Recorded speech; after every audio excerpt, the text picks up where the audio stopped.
Para hablar de este gran tema, requerimos antes poder tener una aproximación o acercarnos a lo que Bert Hellinger llamó las conciencias, la conciencia. O sea, y esto hay varios tipos de conciencias, porque en la medida en que podamos entender este concepto, vamos a poder también integrar este concepto de la oveja negra. Tradicionalmente, digamos, y desde la psicología fue también acuñado, o sea, por allá también hay otro término psicológico igualito que se llama la oveja negra, solo como nombre, pero y la psicología hacía relación como al hijo dolor de cabeza, al que no sentaba cabeza, al que daba dolor de cabeza a los papás, el que iba en contra de todo, el que nada le salía bien, el que, bueno, en fin, o sea, como que tenía la vida hecha de cuadritos. Y entonces, por supuesto, fuente de gran preocupación para los padres o para la familia, ¿de acuerdo? Entonces, ese término psicológico lo vamos a dejar a un ladito y vamos a abrirnos a un concepto distinto desde la parte de esta dinámica de constelaciones o de este legado de Bert Hellinger, ¿de acuerdo? Aquí estaríamos hablando de un concepto totalmente distinto, ni mejor ni peor, simplemente muy distinto. Entonces, vamos a entrar en este primer segmento en esta comprensión de las conciencias.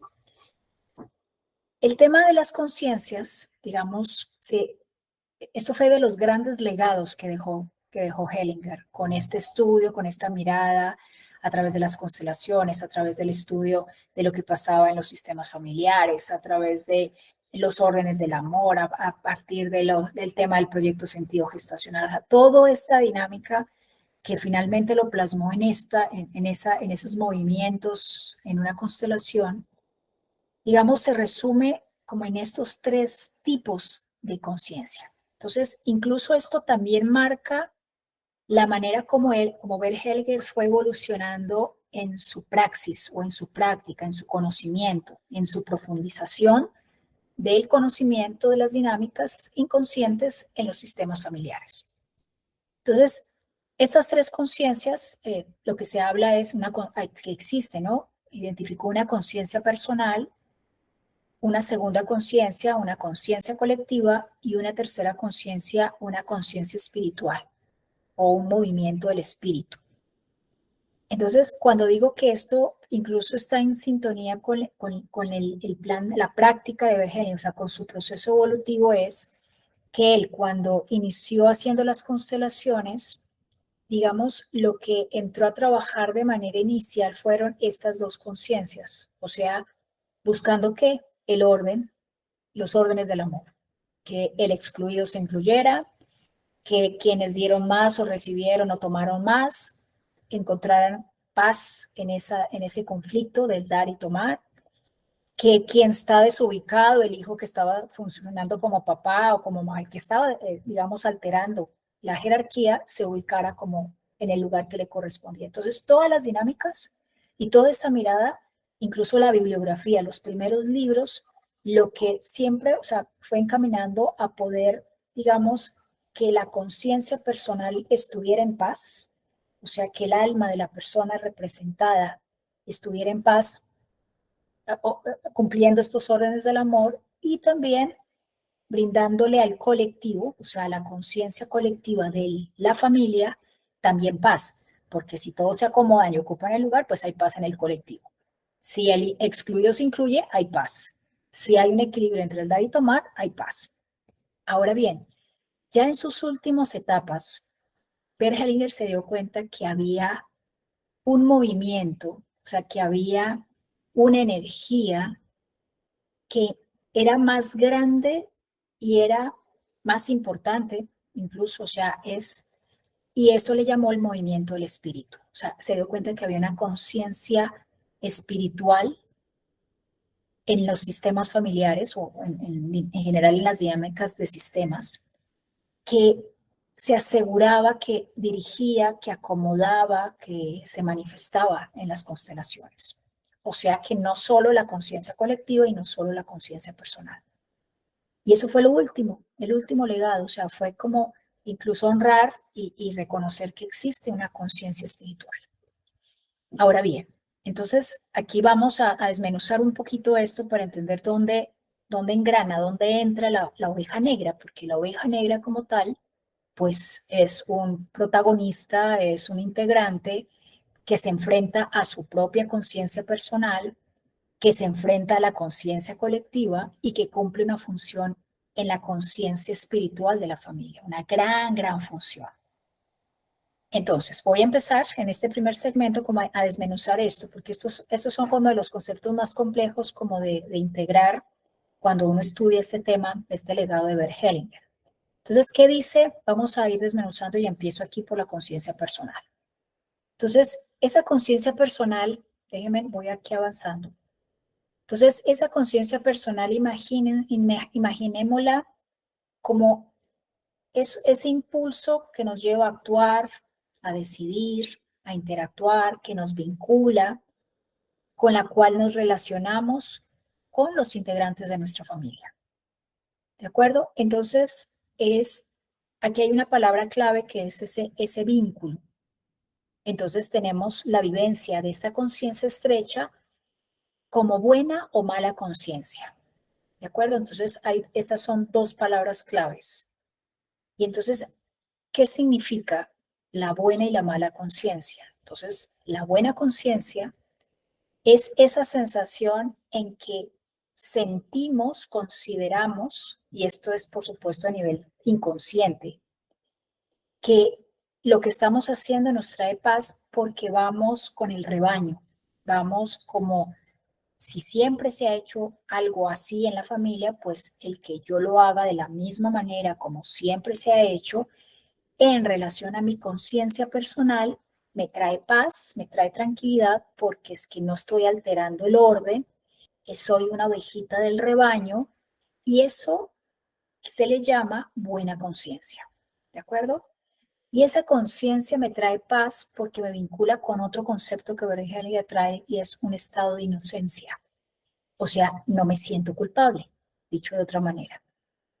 Entonces, así se mueve el sistema familiar, o sea, así avanza, me refiero, llegan más integrantes, etcétera, con un gran rebaño de seres, de integrantes con buena conciencia, haciendo más de lo mismo, cumpliendo las reglas, acomodándose, y eso, reitero, personas que han vivido muy tranquilas y muy en paz desde esa buena conciencia. Ahora bien, la contraparte es la mala conciencia. Entonces, ¿qué sucede ahí? Que cuando uno transgrede cualquier norma, ese buen actuar, digamos, como legislado o impuesto, como mandato dentro de la familia, y uno lo transgrede, hay una sensación de culpa en que uno está alterando el orden de la familia, en que uno está transgrediendo lo que siempre ha sido la tradición, los mandatos, y uno está transgrediendo eso y eso es profundamente incómodo. Y a eso le llamamos mala conciencia. ¿De acuerdo? Y entonces aquí me quedo por ahora como en esa sensación que experimenta la persona en su relación consigo misma cuando actúa como siempre se ha dicho, como siempre la tradición ha definido, y eso trae paz y esa es buena conciencia. Y por el otro lado, cuando lo transgrede, se siente culpa y eso le llamamos mala conciencia. Ahora bien, adelantándome un poco al tema de la oveja negra, lo que hace posible la evolución de un sistema familiar es la mala conciencia. Entonces, la oveja negra en sí misma tiene mala conciencia, ¿de acuerdo? Y entonces, gracias a esa mala conciencia, o sea, la oveja negra paga un precio y es esta sensación incómoda de estar transgrediendo.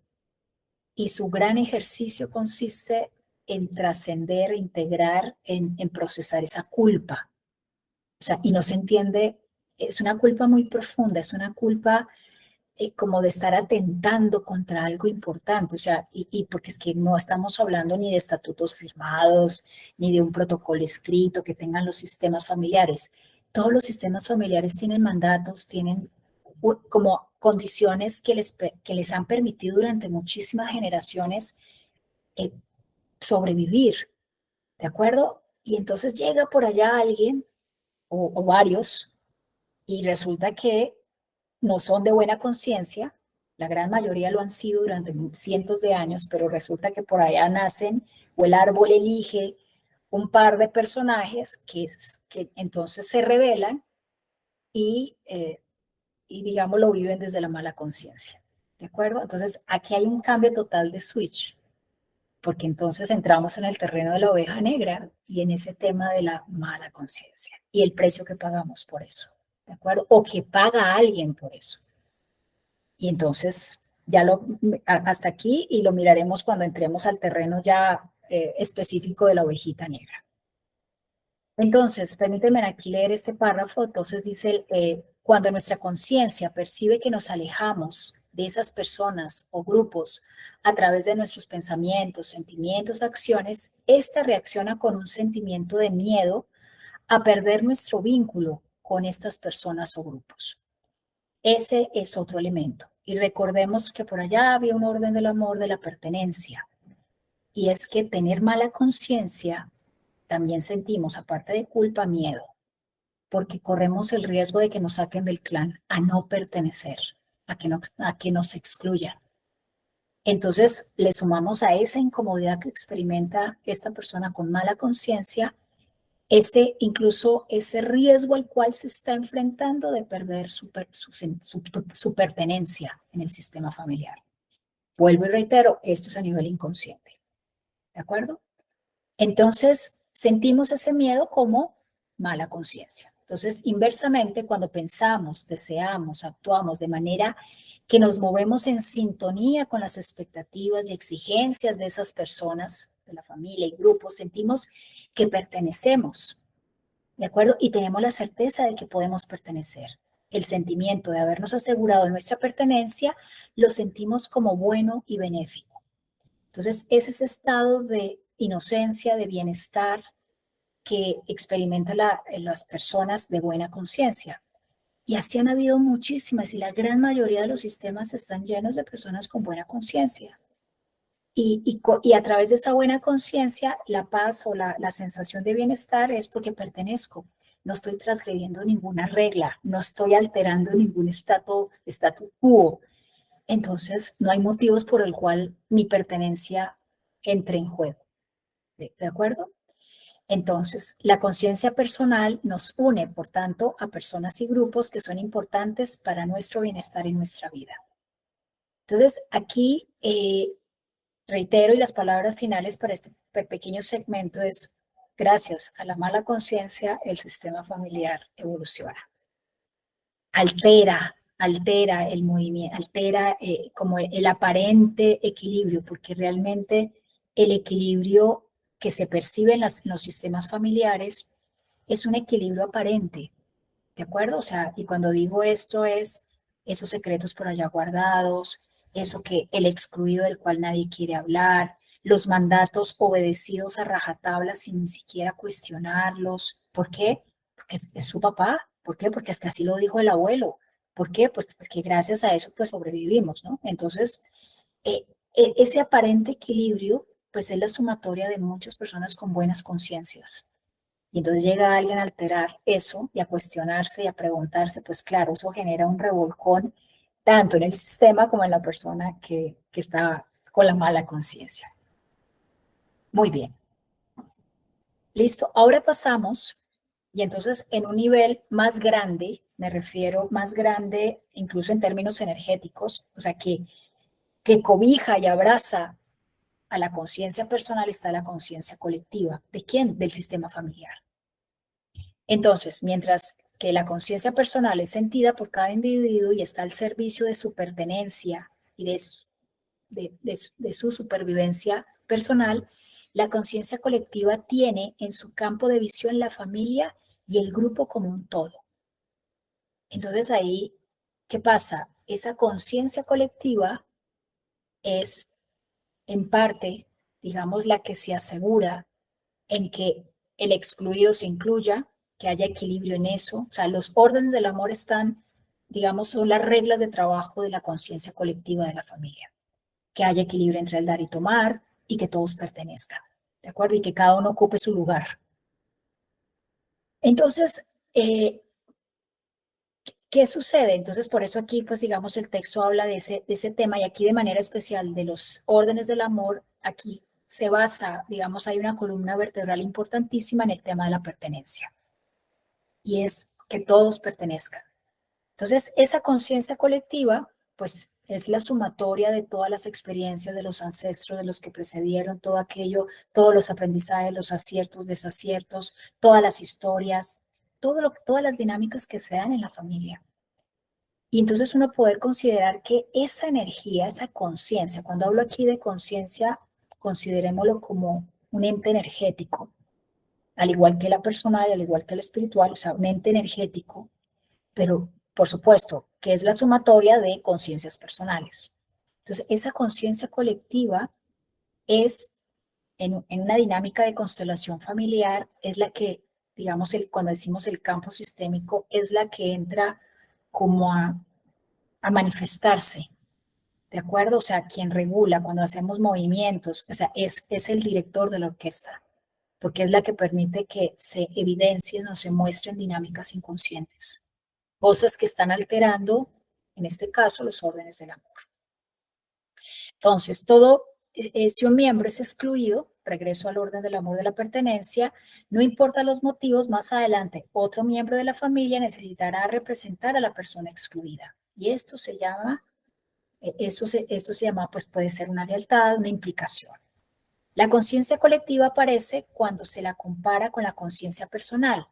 Entonces, entonces hay una persona con mala conciencia y entonces la conciencia colectiva se altera porque es que a ella le interesa de alguna manera, pues asegurarse de los tres órdenes del amor. Sin embargo, esa conciencia personal con mala conciencia, y ahí es donde entra la ovejita negra, entra a cuestionar cosas, a mover, y al mover le permite incluso actuar a la conciencia colectiva. No es que la conciencia colectiva como tal castigue a la conciencia personal o a la oveja negra, ¿no? Con mala conciencia. No, sino que se altera, digamos, se mueve, y al moverse genera acomodos, genera oxígeno, renovación en el sistema familiar, gracias a lo que hace la ovejita negra a través de su mala conciencia. Muy bien. Entonces, aquí hay un elemento que creo que ya lo mencioné en una sesión anterior, pero bueno, aquí lo quiero como enfatizar, y es que acontece cuando el derecho de la pertenencia a un miembro de la familia se transgrede.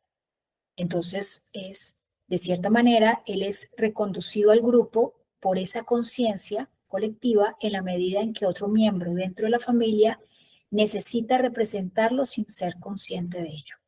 Entonces, la conciencia colectiva se asegura de que todos pertenezcan. Entonces, aquello que fue excluido se asegurará y elegirá o escoge, según Bert Hellinger, a alguien pequeño, un niño, un bebé que van a ser, para que traiga el sistema familiar a la conciencia, digamos, la conciencia colectiva de la que regula eso, traiga y muestre eso que no fue visto.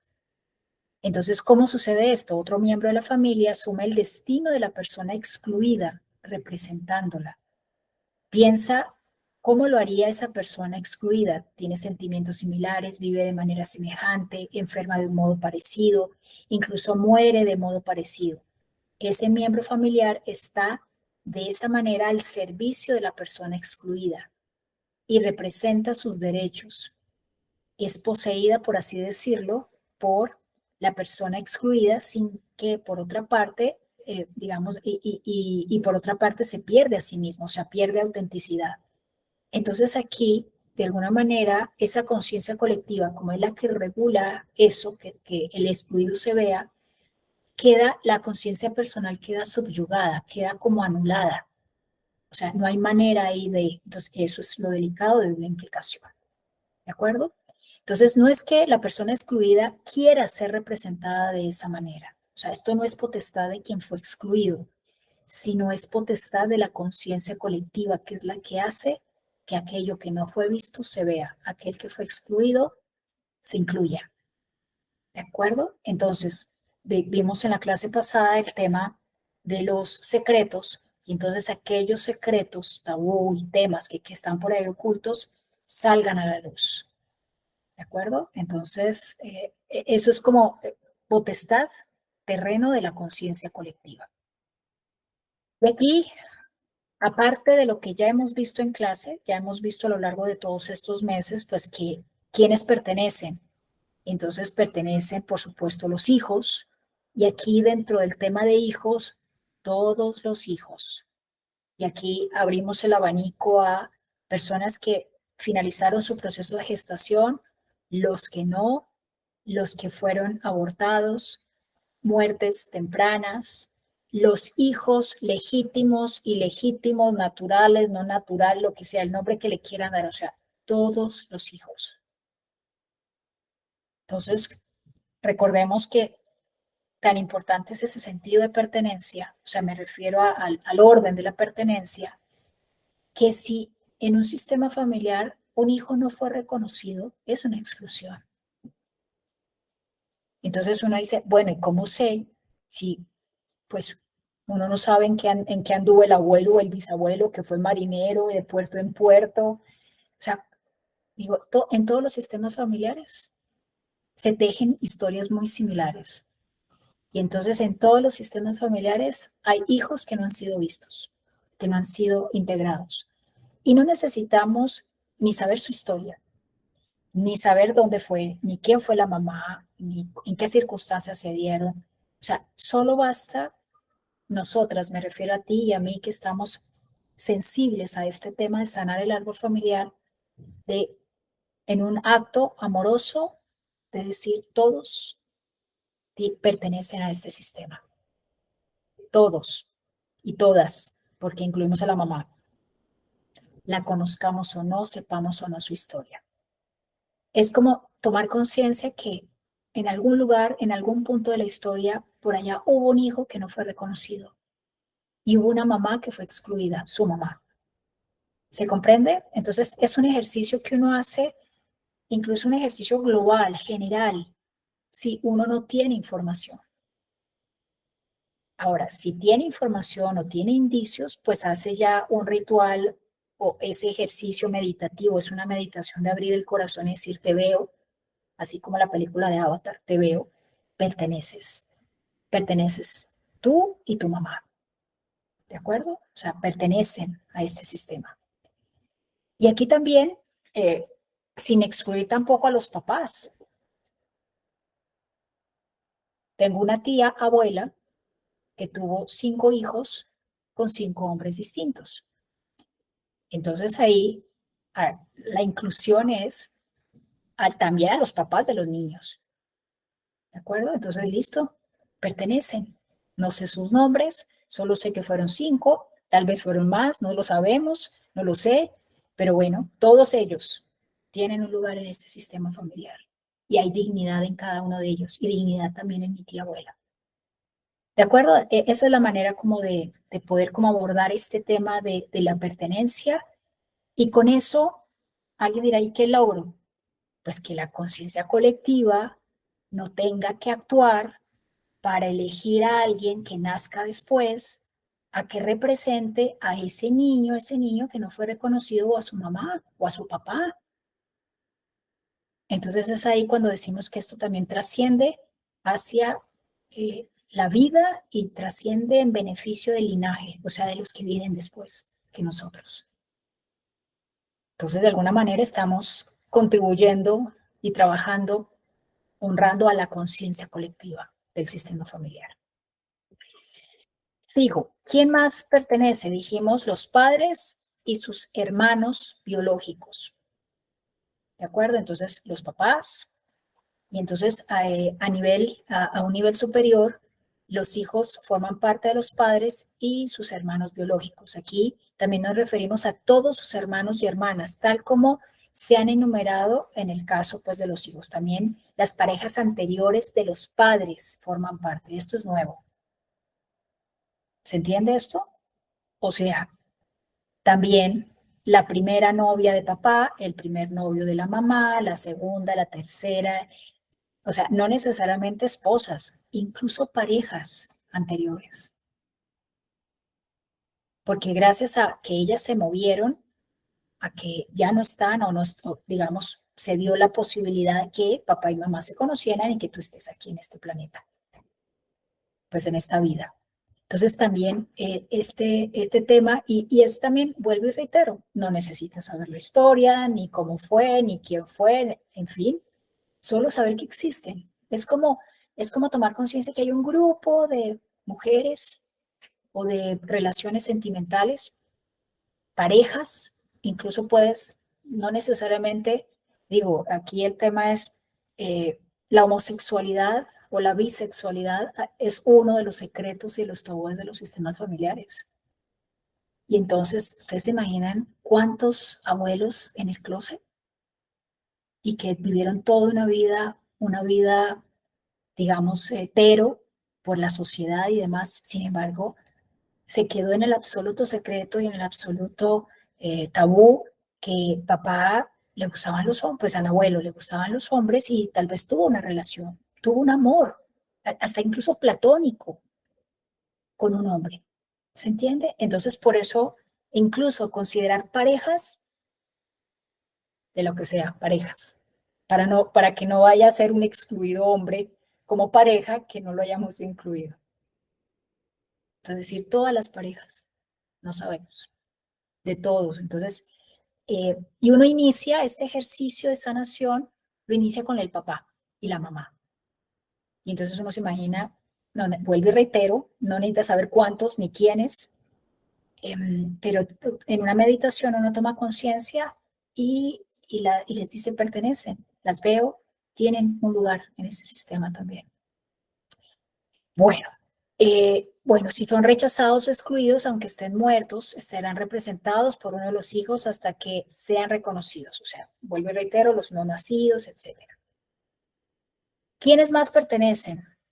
Los abuelos. Y entonces aquí, y nuevamente menciono para personas que hayan experimentado hogar de corazón o haber sido adoptadas, es importantísimo considerar que hay unos abuelos de crianza y hay unos abuelos biológicos. Y hay unos bisabuelos de crianza, bisabuelos biológicos. O sea, hay toda una fuerza sistémica que son los de la crianza y otros que son los de biológicos. Entonces habría que hacer un doble ejercicio de inclusión. Sepa uno su historia, sepa uno, o sea, y aquí el ejercicio que invitaría si estás en esa experiencia o conoces a alguien desde ese lugar, es que la persona diga pertenezco, ¿se entiende? O sea, me refiero al biológico, o sea, pertenezco. Vean con buenos ojos que yo pertenezca a este sistema familiar biológico. Y entonces, ¿cómo se haría? En una meditación, la pequeña o la persona al frente pone a mamá y a papá biológico como figuras, como energía, y atrás hay unos abuelos, unos padres de estas personas, y atrás los bisabuelos, y se puede imaginar un montón de gente. Básicos, eso, 8 bisabuelos, 4 abuelos, papá y mamá. Y los miran y decir, pertenezco. O sea, ahí no, ellos no hacen el ejercicio con uno, que fue quien no conoció, sino es uno el que se incluye, ¿de acuerdo? Y se dice, vean con buenos ojos, véanme y vean con buenos ojos que yo también pertenezca. Y entonces ahí la persona que fue entregada en adopción o que fue abandonada, hace ese ejercicio honrando la conciencia colectiva, incluyéndose, porque los excluidos no necesariamente son, digamos, no solamente son un movimiento de la familia que le hace el fuchi y excluye por no reconocer, porque quedó en el secreto, etcétera, sino también se dan dinámicas de autoexclusión. El abuelo o el tío que salió del pueblo, abandonó y nadie más volvió a saber de él. Se desapareció. Y así hay muchos casos. Entonces, eso es una autoexclusión. Entonces, también se lo puede en una meditación traerlo aquí nuevamente, decir perteneces, o si este chico o esta chica está en esta dinámica sensible a esto, decir yo pertenezco. Vean con buenos ojos que yo pertenezca. ¿De acuerdo? Entonces, bueno, eso con relación pues a abuelos. Están los bisabuelos, que ya los mencioné, y aquí entro en 7, 5, 6, 7, o sea, en aspectos que esto es fuerte, ¿de acuerdo? O sea, digo, son los temas que no son claros a simple vista. Entonces, también pertenecen a aquellos a través de cuya muerte o destino la familia obtuvo ventaja. Entonces, aquellos que murieron y entonces el sistema familiar se benefició de esa muerte. Entonces, por ejemplo, el caso de una herencia considerable también forma parte de aquellos al precio de cuya salud y vida la familia se enriqueció. ¿De acuerdo? ¿Se acuerdan que por allá veíamos en el tema de la enfermedad? Cuando vimos la enfermedad veíamos que hay un elemento que es la autobiografía, o sea, la historia de vida de la persona, el proyecto sentido gestacional, o sea, lo que pasó en su gestación, en el embarazo de mamá, y había otro componente del transgeneracional. Y entonces esa enfermedad lo que estaba mostrando era un proceso digamos, de sanación del sistema en la manera en que resolvió, pero una historia del árbol. Entonces, a esto, ahí, esas personas también pertenecen. ¿De acuerdo? Entonces, bueno, digamos, esto es uno. Y el otro, que es víctimas de actos violentos a través de miembros de nuestra familia. Entonces, en este contexto, entonces también forman parte los que fueron víctimas de acto violento a través de los miembros de nuestra familia, especialmente aquellos que fueron asesinados. La familia necesita mirar también hacia ellos con amor y dolor. Y aquí va un tema en doble vía. ¿Qué está queriendo decir? Y es, en nuestro sistema familiar hubo alguien que asesinó accidental o no, como haya sido, asesinó a alguien. Ese alguien a quien asesinó, o sea, la víctima, también pertenece. O sea, hay que hacer ese ejercicio de inclusión. Y viceversa. Alguien de nuestra familia fue asesinado, independiente de las circunstancias. Y el asesino o el perpetrador también pertenece. ¿Se comprende? Entonces y eso es muy fuerte, pues digamos, esto mueve fibras porque dice, y me dice, bueno, con toda incomodidad voy a hacer el ritual de inclusión a un perpetrador. ¿Vale? Termino el séptimo y ya abro espacio de preguntas, que es posible que hayan muchas preguntas aquí con relación a esto. Y la última son víctimas de crímenes y asesinatos, que fue lo que acabé de mencionar. Entonces, si miembros de la familia fueron víctimas de crímenes, principalmente perdieron la vida, los asesinos también forman parte, es lo que acabé de mencionar. Entonces, la conciencia colectiva no hace diferencia como en esa relación de víctimas y perpetradores. Y, y bueno, entonces incluso aquí lo que veíamos en clase cuando estudié este tema es que incluso los sistemas familiares se entrelazan cuando se dan estos temas de víctimas de crímenes y asesinatos. O sea, se entrelazan y se están conectados. O sea, de alguna manera quedan como que, y uno dice, pues, aún así, aún, por supuesto, tiene sentido el hacer ese ritual de inclusión. Este es un ejemplo, el que voy a traer, es un ejemplo de lo que ilustra la conciencia colectiva versus la conciencia personal. Y aquí estamos no estamos en la parte familiar, se llama el experimento Milgram o Milgram, y a ver, esto fue un psicólogo que lo hizo en 1974, bla, bla, bla, pero lo hizo porque fue muy difícil explicar a nivel de la psicología social cómo fue posible que los soldados nazis al servicio de las SS hubieran hecho lo que hicieron, o sea, transgrediendo su conciencia personal, sus principios, porque, digamos, soldados muy jóvenes, ¿no?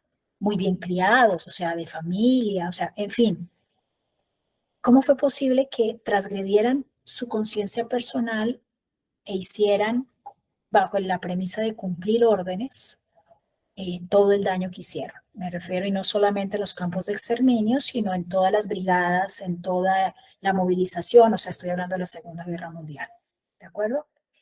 Y entonces, eso es lo que trae en conclusión este experimento. ¿Y qué es lo que trae? Y es que la conciencia grupal, en este caso, o sea, la conciencia, esa conciencia, sí, grupal, colectiva, tiende a ser tan fuerte que oprime a la conciencia personal. Y la paradoja es que los soldados nazis no se hacían responsables de eso que hicieron. Sus respuestas fue, es que estábamos cumpliendo órdenes. Y entonces, nuevamente, el no cumplir esas órdenes atentaba con el sentido de pertenencia al partido nazi, ¿de acuerdo? O sea, y ahí el tema de la milicia, el tema de lo militar se vuelve casi, incluso simbólicamente se vuelve en una madre, ¿de acuerdo? O sea, me siento seguro, me siento protegido, me da contención, me da alimento, me da identidad, o sea, me da todo, o sea, incluso sustituye a la madre, la milicia, la patria. Entonces, es increíble, o sea, eso. Entonces, esto ya en el 74 trajo a este psicólogo a hacer ese experimento, ¿de acuerdo? Entonces, lo traje porque me acordé de él y dije, sí, esto es un ejemplo para poder diferenciar esa conciencia personal versus la fuerza, la opresión que genera, me refiero, la conciencia colectiva, ¿de acuerdo? Y en este caso, pues estamos hablando en un nivel de conciencia colectiva familiar. Y entonces, miren, ahora sí reivindico y honro a la ovejita negra, que es capaz de pasar por encima, o sea, me refiero a no dejarse subyugar por esa fuerza de esa conciencia colectiva y a través de su mala conciencia logra mostrar al árbol algo que necesita verse. ¿Mm? Muy bien. Y para finalizar, la tercera conciencia, que es la conciencia del espíritu. Entonces aquí Bert Hellinger le llamó el movimiento del espíritu, que está presente, que digamos, esto es ya un concepto mucho más etéreo, mucho más, como su nombre, espiritual, que se asegura y está desde el concepto de unidad, o sea, está el concepto de la vida al servicio de la vida. Aquí surge la palabra amor, no amor filial, no amor de familiares, sino el amor de Dios, de alguna manera, o sea, ese amor de energía omnisciente, omnipresente. Eso también está presente en los sistemas familiares. Y es posible que desde ese lugar, desde ese concepto de conciencia espiritual, está ese tema de inclusión a perpetradores, a víctimas, a personas que no son literal del árbol, pero que por circunstancias, por momentos, acciones, decisiones, equivocaciones, terminan entrelazándose. Entonces esa conciencia espiritual como permea, como que cubre todo eso. ¿De acuerdo? Entonces a eso se le llama pues el movimiento, que hay un movimiento en las constelaciones familiares que van más allá del orden de la colectiva, sino hay algo más amoroso, más, más sagrado. ¿De acuerdo? Es la conciencia espiritual.